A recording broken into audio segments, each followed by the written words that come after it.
This is my review of the Apple iPad Pro 12.9 inch. This specific model is refurbished. I'll be going over the features of a non-refurbished model as well as my experience with this refurbished model.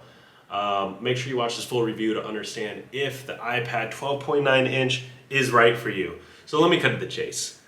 Why do I use this thing and what did I think I was going to use it for? I went in, wanted to experiment if this Apple Pencil, which again, well, it doesn't come with it, but I bought it separately, as this case also does not come with it. I bought that separately. I wanted to know if this iPad would be good for me taking notes at work. And I found out preferentially, like for me, I would rather write on a piece of paper. But I ended up keeping this because I love it when I travel, specifically for watching TV shows. With this case, I can prop it up, watch shows on the plane, watch shows at the hotel, and have them downloaded, also be able to play games.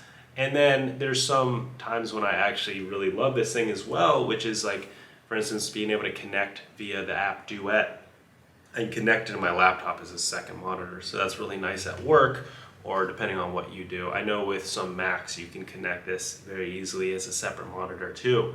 Duet's more for Windows, I believe, or that's the computer that I use it on. There's a lot of probably comparison videos and videos about, the different generations. A few things to keep in mind why I chose this one.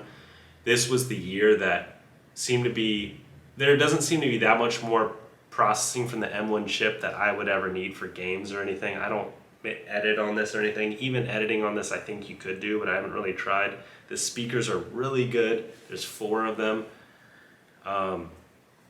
It works fast. It's super speedy. Like, watch this. It has Face ID. So if I want to just get into books, you can get into there really fast. Boom. App Store. You can multitask. It feels really responsive. And it hasn't really become less responsive, like maybe a tiny bit, but honestly it's super just quick. And I love that about it. Like, it just works. I haven't had any freezing, especially with this refurbished model. People are like, oh, I believe you can get a refund. Cut that. Depending on, the condition you get it in.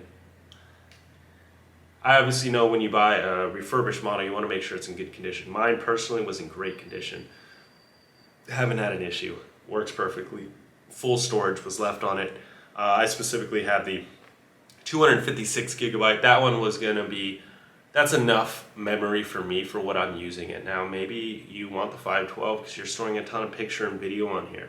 I get that. For my iPhone, I have that. For this iPad, for my specific purposes, I didn't need that. And for me, for what I'm doing, this is really amazing and perfect. The screen looks gorgeous. I love watching movies, even playing games on this. It's big enough because it's 12.9.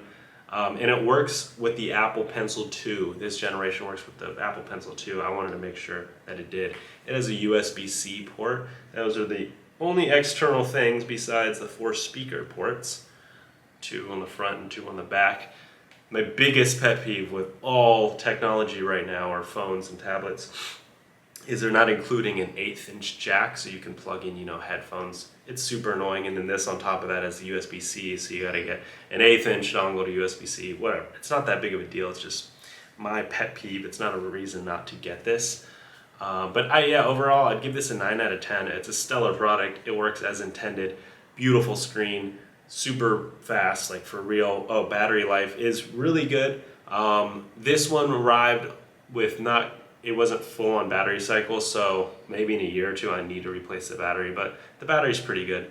I actually feel it could be a little bit better, so I'll give it a 9 out of 10, not a 10 out of 10. But I really don't have any complaints with it besides that. This does come with a camera, normal. If you're buying an iPad for a camera, yeah, good luck. It doesn't look that good, at least this one doesn't. But I would never fault the iPad for that, because I don't know. I don't care about having a camera on my iPad. You might, and if you do, this is not that good of a camera, depending on what you're used to. Compared to the iPhone, any of the new iPhones, it doesn't even come close. So this is amazing. Now, one other thing that you should know about this, it's pretty big. It's a little heavier than the smaller models. you should know that going into it. I wanted a bigger screen because I'm primarily trying to write notes, and I wanted to get into painting for the pencil, like Pro Paint, or I forget the app's called, and then watching movies and playing games. So I specifically wanted the biggest monitor possible. That might not excite you, so make sure you know what size you're getting. I hope this helps you make an informed buyer decision, and I'll see you later.